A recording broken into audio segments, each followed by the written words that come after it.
But thanks so much for taking your time. It's early in the morning. It is. Yeah. So anyway, just as a quick introduction, I'll just say that we're talking today to Diana Laufenberg, who I first saw you on TED probably about 2 years ago now. And your talk just blew me away because I thought it was really inspiring.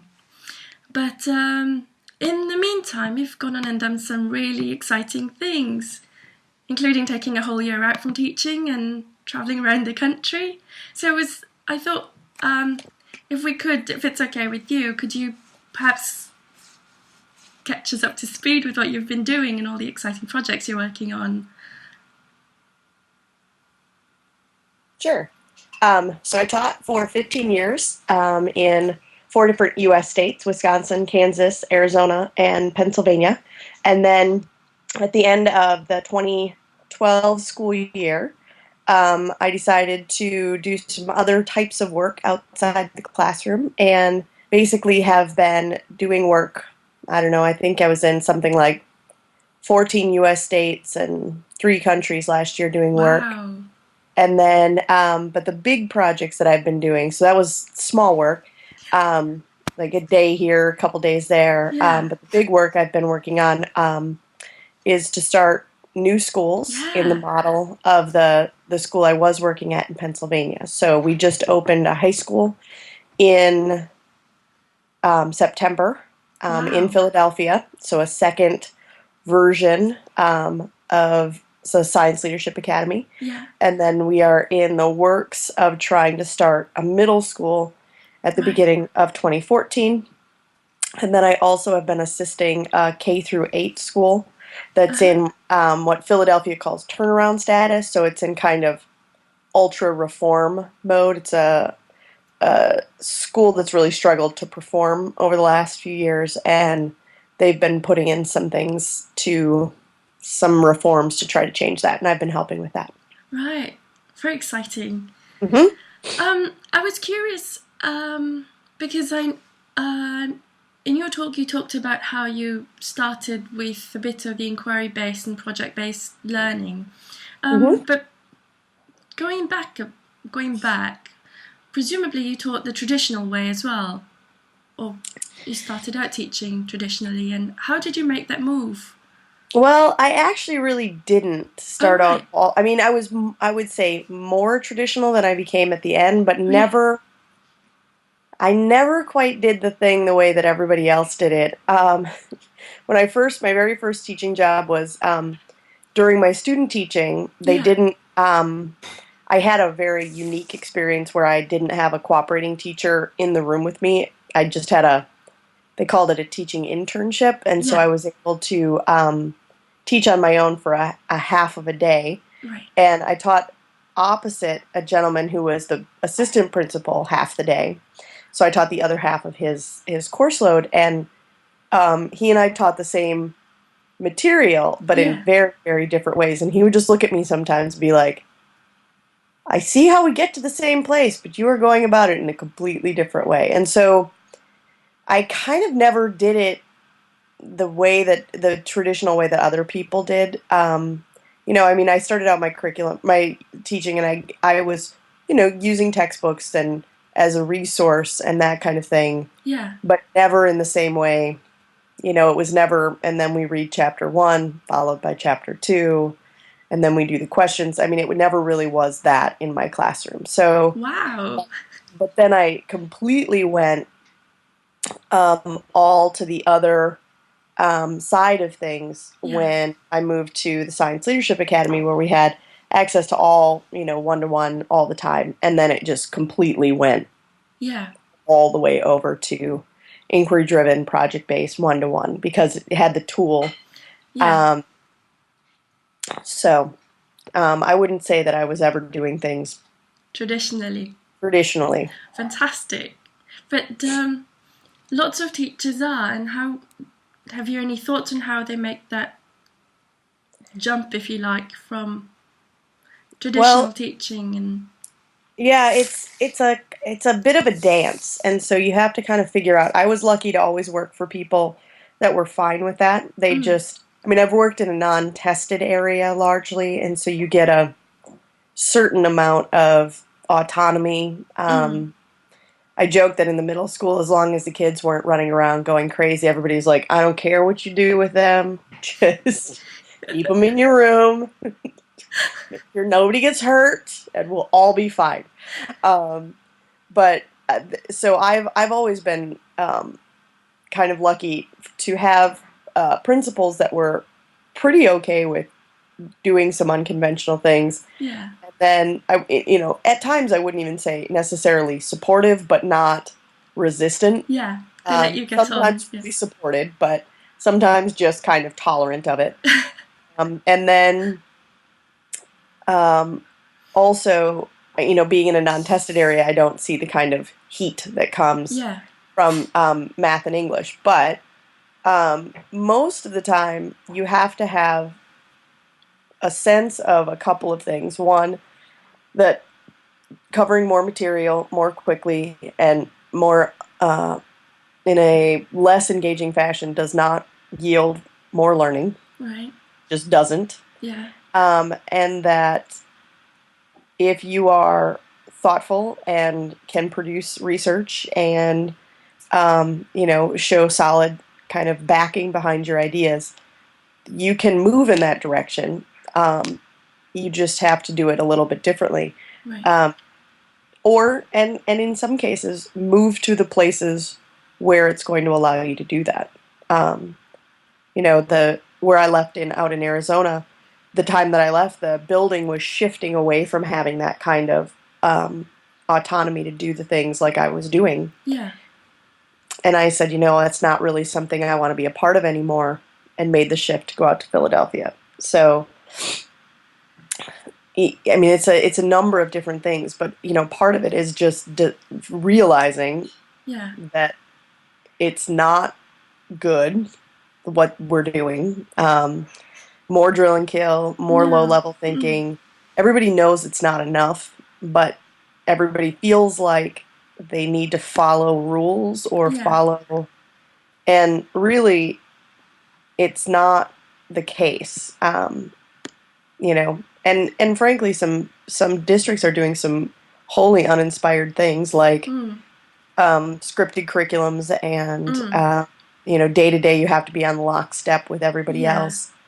I mean, none of that yields a kind of situation where you can get kids really prepared to do more than just take the test. Yeah, absolutely. I mean, I completely agree with everything that you're saying, and I so see it because, when you said in your talk about how information is there at their fingertips and all we have to do is actually teach them to assess and to ask the right questions, and that is very true. I suppose in the UK, much of the UK curriculum is very assessment driven. It's defined curriculum, and that there are targets. Every single child has targets to meet, and that kind of throws out this fun of learning, if you like, even though it's available. But I think a lot of teachers are under a lot of stress to tick the boxes, check off that these kids can do this and that. And how would you propose, presumably this would change with a higher level thinking in reforming approaches to curriculum. How do you think we could start making that first step towards that? Or have you thought Well, part of it is just really everybody saying out loud that just getting them good test scores is not enough. Like, that needs to be an accepted moment. Like, that's what we're doing by doing the scripted curriculum and so controlling the outcome. Yeah. It's not enough. Right. It's not enough. And so the thing I keep saying is if you teach to the test, which is what they're driving the system to do, you're going to get the test. Yeah. But if you teach past the test, you'll get both the test and this other set of skills, which is critical thinking and analysis and synthesis and inquiry, and you get all of that. Absolutely. Plus you get the test. Now, the thing that people get caught on is that they want, and I use the analogy in the U.S., that when test scores come out and they're printed in the newspapers, people look at them like baseball scores. Oh. It's like my team Yeah. is doing better than your team. Yeah. And I can tell because the numbers are bigger. Yeah. But it's not supposed to be a competition. It just doesn't mean anything. You know, like this is an aggregate of an average of all of these kids, and you know, it just doesn't mean anything in the way that people assign it meaning. And so part of it is you really need to start educating your parents about. I mean, one of the reasons in Flagstaff, I believe, I was able to do what I was able to do for so long is I worked on it with a team. And there were 4 of us on the team. It was interdisciplinary. And we educated the parents very clearly about what was going on with their students, and they loved it. I mean, I haven't been out there for 5 years. I could find 5 parents right now on Facebook that would attest to what that experience meant to their kid and how it set them up to be successful. Yeah. Not because we did anything magical, but we attended to more than just rote memorization, testing skills, and you know, their stay nines or their averages or their mean scores or whatever it is you're trying to hit. And when you test past it or go past it and go beyond the base, you actually pick up a lot more than you'd think. Now, you have to have a certain will to trust children in that situation. And that's true, I mean, basically, we're trying to make both the curriculum teacher-proof and the curriculum, frankly, student-proof. So that absolutely everyone, no matter what, can get there. Instead of leaving them with, you know, open-ended answers and interesting things and puzzling questions. They want things that have a very defined outcome. It's not that. So that's my thoughts on that. So, do you do assessments at all, or if and if you do, do you do assessments at all? And if you do, how do you do them? So, at the previous school that I was at, the Science Leadership Academy, we had a ton of assessments. We still did do tests and quizzes along the way, but not as the final assessment of whether or not a kid had learned. The final assessment is not what do you know, which you can quiz and test along the way, but it's what can you do with what you know. And that's the project that they would create from their learning. So your final assessment of whether or not they had learned was whether or not they could create from that learning, synthesize all the information, think critically, and then create from it. Because that's when you know whether or not a kid really has it. That, because you can see whether or not they can demonstrate, I call it evidence of learning, in a way that's authentic and creative and student-centered, student-driven. So there's projects in each of their major classes that are graded on a shared rubric. So everybody uses the same categories. So when a kid goes into my class versus English class, they know it's going to be the same type of assessment. You know, like they're going to be looking for the same types of things, whether or not what their process looked like, what their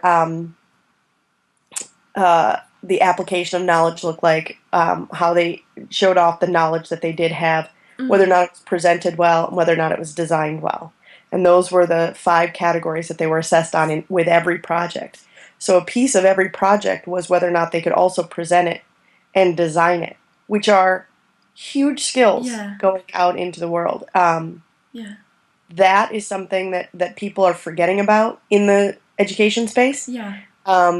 They have oftentimes students creating, 35 of the same thing and calling it learning.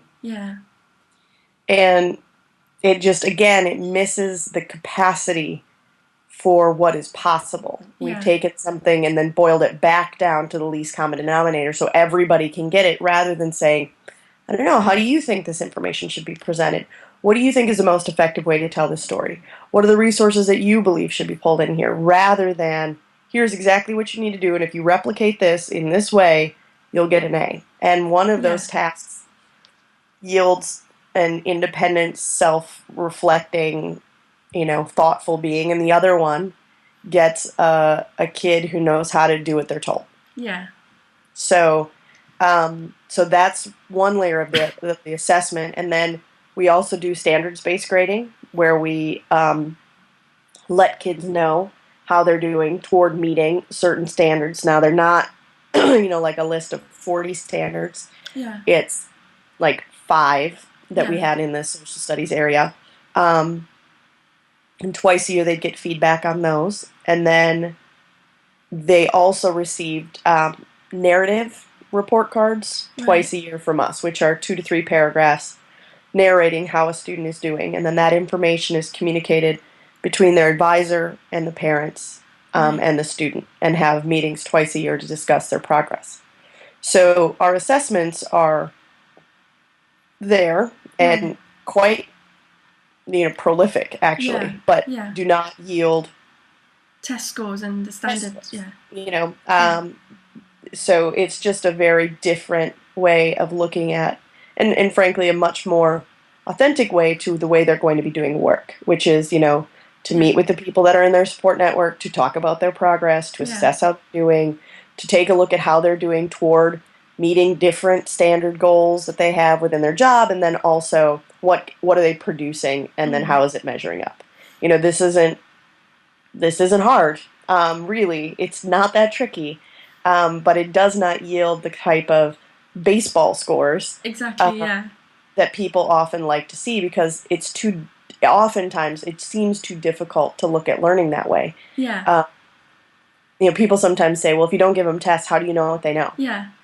I ask them. I talk to children, actually, and have conversations with them about their learning. It's just, it's very frustrating sometimes when people believe that the only way to tell is if there is a score attached to it. And it's just not. Well, and it's actually incredibly misleading. It is, yeah. It is, particularly when you've got people like PISA who go around aggregating worldwide scores and saying, a particular system is better than another one, and I suppose it doesn't help the likes of us who actually feel that they aren't, that's not the way kids should be learning. Well, and in the places that do well on those tests, they never test. That's the funny part. Proving the point, It's funny because I know, Singapore does really well, but it isn't the education system that's different. It's the parents' expectations of their kids that are so different. Yeah, there's just cultural. Yeah, there are lots of cultural influences. Yep. But that aside, for a subject like math, say, how would you see an approach? Right. Again, what they do at SLA is they have a very rigorous set of standards-based quizzes. So every time they've learned a new set of skills, the kids have to take a quiz, and they're in a constant. They can always retake them until they show mastery. So they can constantly continue to loop back around, and then on each new quiz that's given, it includes material from previous. So they're constantly looping around with their skills, and that is a piece of the course. But an equal piece of the course is what can you do in an authentic way with that information. So now that you have these skills, what kind of work can you do with that? And so they come up with, I'm trying to remember, some math projects. Oh, they do projects for math as well? Oh, yeah. Oh, wow. Yep. Every core class has a big project each quarter. Right. So they'll do 20 math projects in the course of their career as a high school student at school. For a year. Or, sorry, 16. For a year. Over 4 years. Mm-hmm. Do you think the same approach would work for the middle school and the primary school kids? It's actually, K1 too, kindergarten, first and second grade are all basically doing very similar things, because the kids are largely pre-literate, and so they are needing to do some more interesting things to get at how kids know what they know. Middle school is where a lot of this, most of the people that work at this high school where I was came out of the middle school. There is, kids at that age are incredibly enthusiastic and energetic. And if Yeah. you do not do something that Yeah. interests them and allows them to have some choice and voice in their own curriculum, they check out. Yeah. It's the years that you lose kids. At Yeah. least in the U.S., it's where we lose them. They might make it through their ninth grade year and then they start dropping out. But if you can re-engage them in Right. grade 6, 7, 8, you end up with students that are um, much more resilient moving into the high school years because Yeah. they have a set of learning skills, not just testing skills. And Yeah. that's a really important thing. We send kids out that have the capacity to problem solve, think critically, um, deal with difficult deadlines, manage, challenging set of circumstances, collaborate with other people to be successful. Like those types of things that you send kids out with are actually that which makes them more successful. And in the middle grades year, if you can do that, it will make them more resilient for a more rigorous high school.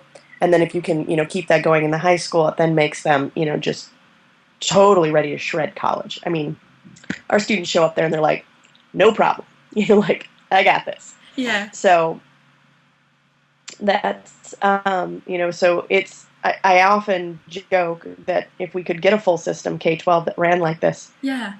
What would it be if we started this in kindergarten and just kept it rolling through, the 12th grade? What would the potential be? How different would they be? Yeah, I mean, Yeah.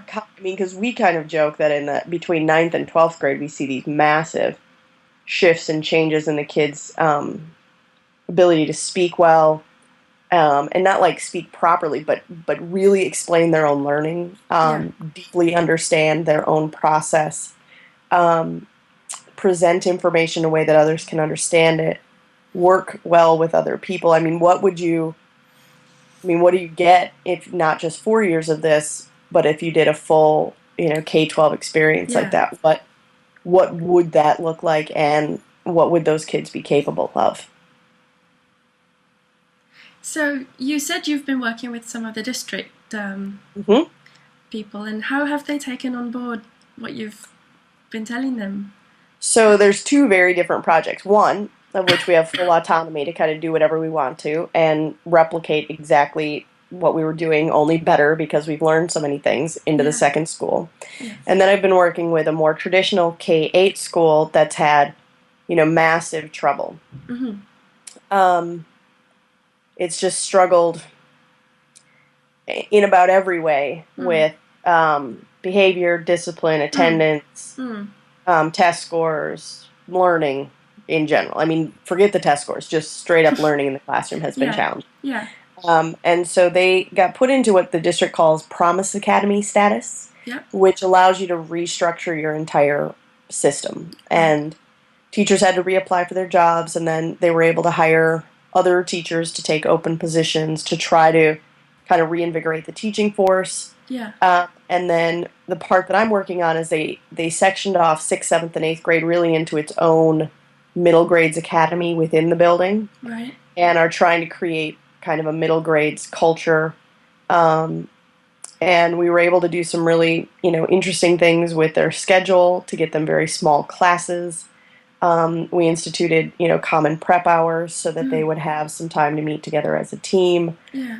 We implemented what's called an enrichment hour so they could build in, these are kids that aren't going home and doing homework. They're kids that are going home and watching younger siblings, Yeah. have a lot of duties in their family, and aren't getting their homework done for a number of very good reasons. Yeah. So we built an hour back in at the beginning of the day. So the first hour of the day for the teachers is their prep hour, and for the kids, it's their elective classes. Yeah. Then the second hour for everybody is this enrichment hour, where they can work on skill deficits, where they can work on kind of the soft skills of organization, where they can get their homework done with some assistance, and then can go into the rest of their day ready to go, prepared for what's coming.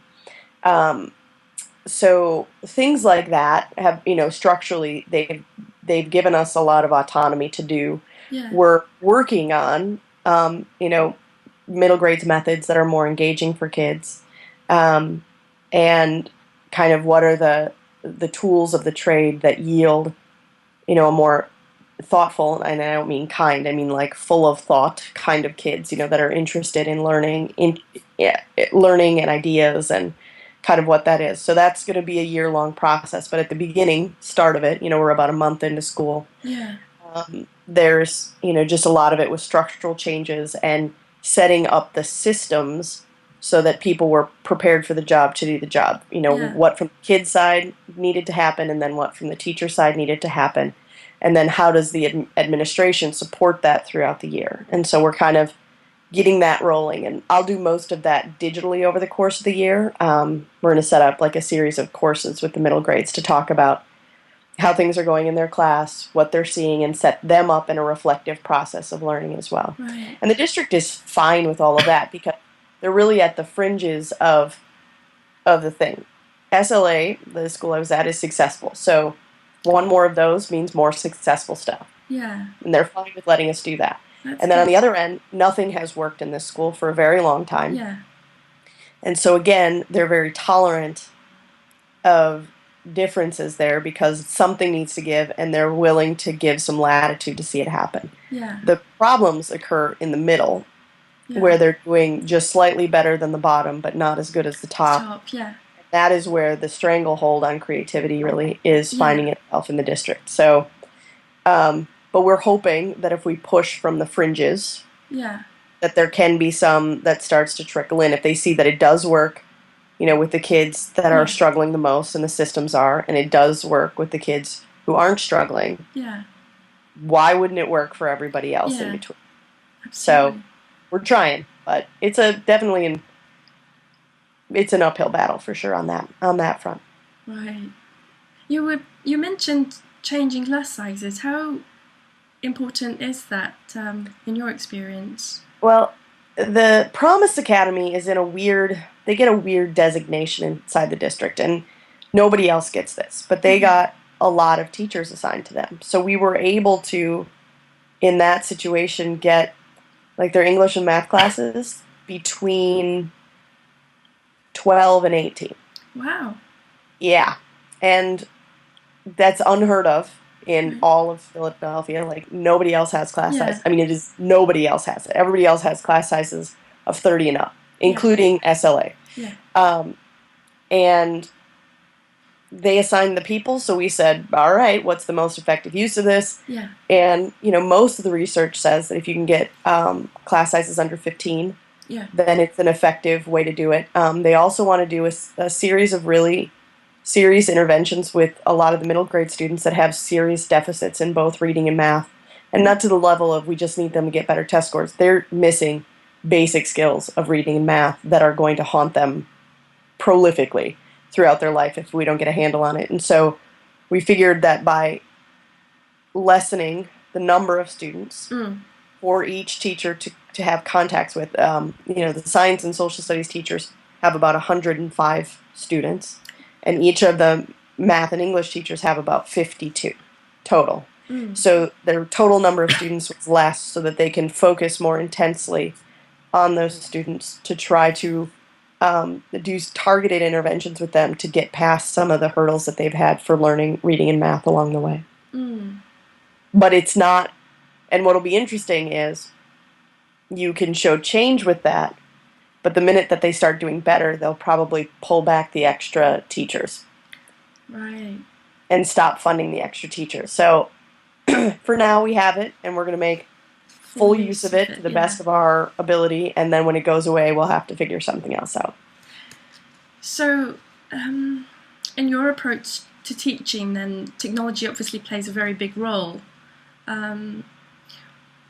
Have you ever come across schools that don't have capacity to enable all kids to have access, and what would you do in a case like that? Well, you can still do, when I was in Arizona, I did project-based learning with no computers. Or very limited computer access. We just had a computer lab, so it wasn't like we had one-to-one. And you can still do this stuff. It looks different. Rather than have all the kids look things up on their computers, I'd wheel in, every book the library had on that particular set of topics, and they would sit up there as well.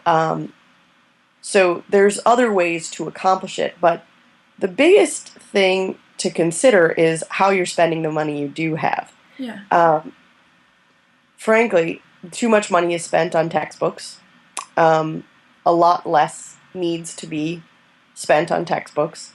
The devices like Chromebooks are so affordable at this point in time that purchasing a Chromebook for $300 is cheaper over 4 years than purchasing those individual textbooks anyway. We taught without textbooks completely at SLA.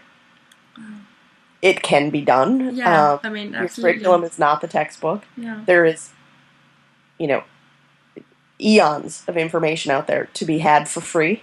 Yeah. And can be curated in a way that, can kick off the learning for kids, but then the skill becomes not handing a kid the textbook, but rather allowing them and helping them understand how to amass information from trusted sources in a way that they can then use that information. All of that is possible in every system, probably throughout the UK and the US, if they just chose to spend their money differently. A one-to-one program isn't that expensive at this point in time if you go to the lower cost Chromebook version of things. And then the only other, the big piece that a lot of schools forget in this equation is you need to have a robust, wireless situation ready to go in your district, and it's an infrastructure issue. Yeah. Because some places try to go one-to-one without dealing with the infrastructure issues, and then they're like, well, it's not working. It's correct, because you have essentially dropped off machines that cannot connect to the internet. But if you set out today on a 3-year plan, you could be one-to-one in 3 years and really it's not a money issue. And it isn't at all. It's a decision about how you're going to allocate resources. Every single school that in the UK and the US could go one-to-one if they chose to and reallocate their resources in a way to support it. It's a matter of thinking differently about how you purchase content. Yeah. Yeah, absolutely. So wow. It's a choice. So, and I don't know if you follow at all what Los Angeles did. They did it wrong. Yeah, Have you seen what LA did with technology? They bought everybody iPads and just kind of went, now everything will be better. But they left them very locked down. Yeah. They controlled it at a level that was, very not student friendly, and then were surprised they started hacking them. Yeah, I mean it is. I suppose it's the fear. It's the fear and the not trusting that kids will learn. Right, and here's the thing. They're going to anyway. Like, whether or not they use the district device to do it or not. And frankly, when a kid walks back into their house with technology, that becomes a parent issue. Yes. For running a network or monitoring their student use or assisting the student use or any of those things. And if a parent doesn't feel super comfortable with that, then the technology needs to stay in a common space where everybody can see them using it, and it goes in the parent's room at night. We've got to be a little bit understanding of, when material goes from school to home, that when it walks in the door, it's definitely the parents who get to say, this is appropriate, this is inappropriate, just like with anything else that happens in your home. And so that's another thing. And so, yes, you need to trust kids. Yes, there's certain things that need to go on, but you also need to understand that, the school isn't, the great overlord that has to control everything 24 hours a day with that kid and that piece of technology. It's a lot about the parents. And then what we see out of kids is that, in the freshman year, they go through this, when they get the shiny, we call it the shiny, get their shiny new computer. Yeah. And they get very sparkly and dazzled by the shiny. Yeah. And then by their sophomore year, it's like interesting, and, their junior year is a super heavy year for work. By the senior year at lunch, none of the kids have their computers out at lunch. They have a 65-minute lunch at our school.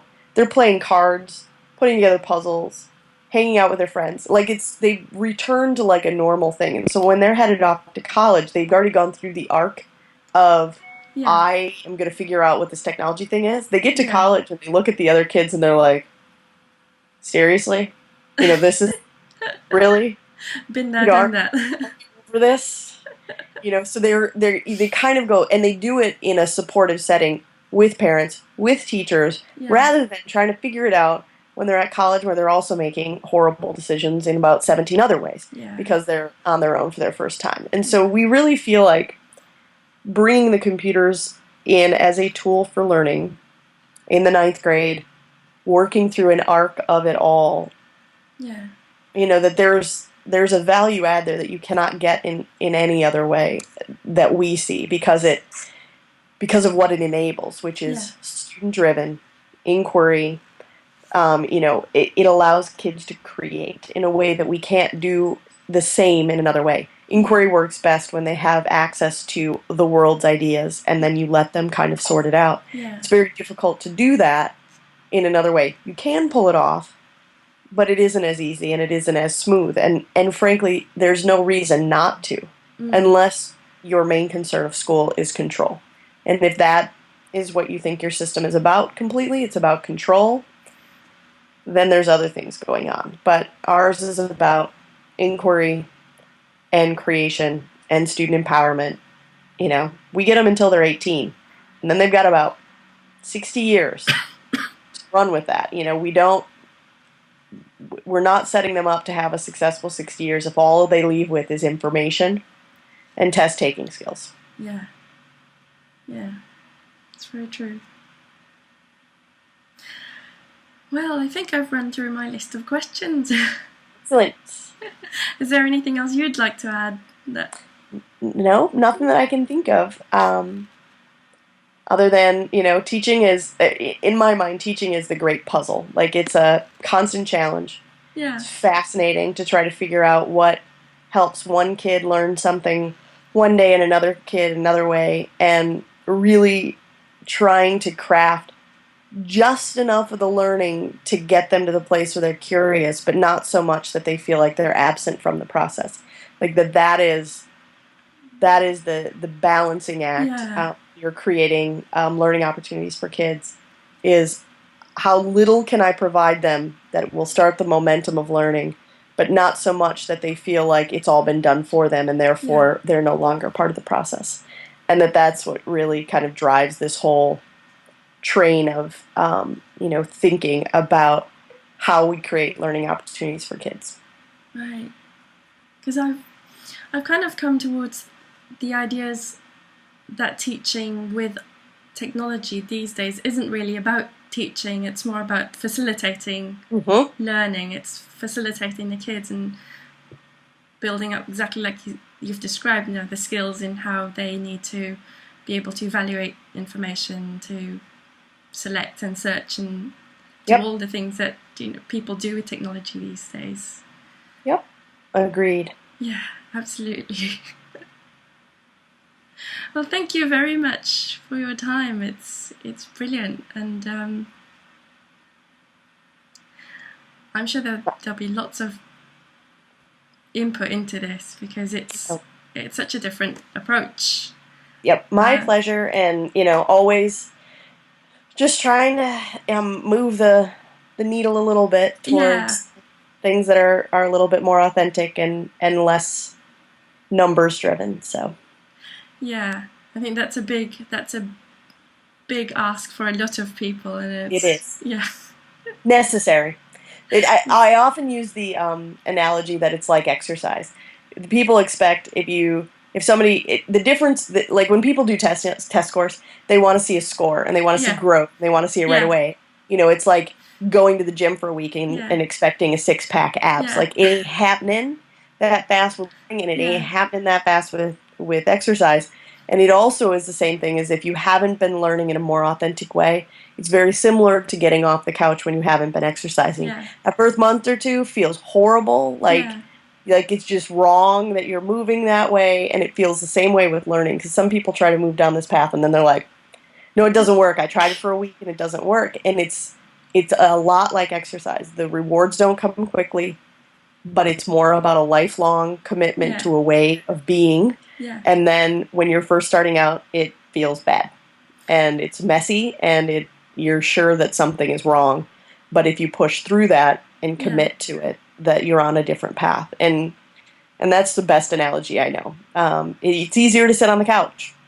Absolutely. But it isn't going to get you where you need to be. No. But thank you for calling. No, thank you. Thank you for your time and for getting up so early and chatting with us. No worries.